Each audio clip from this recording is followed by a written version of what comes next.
We will start with Miss Maria Kimura. You may come up here.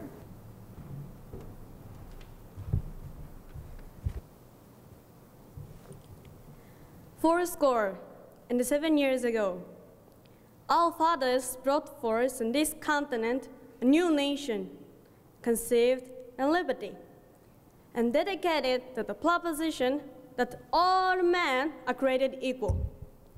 Now, we are engaged in a great civil war, testing whether that nation, or any nation, so conceived and so dedicated, can long endure.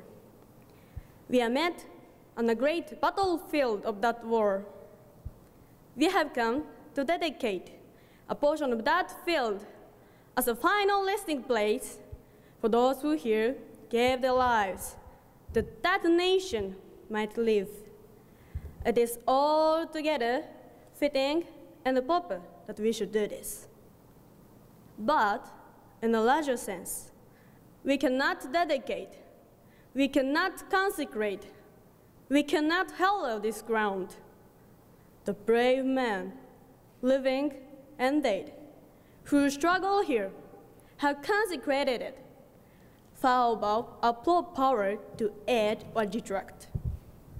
The world will little north no longer remember what we say here, but it can never forget what they did here.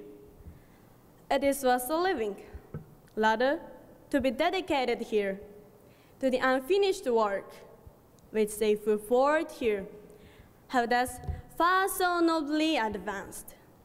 It is rather for us to be here, dedicated to the great task remaining before us, that from these are not dead, we take increased devotion to that cause for which they gave the last full measure of devotion, that we here highly resolve that these dead shall not have died in vain, that this nation, under God, shall have a new birth for freedom, and that government of the people, by the people, for the people, shall not perish from the earth.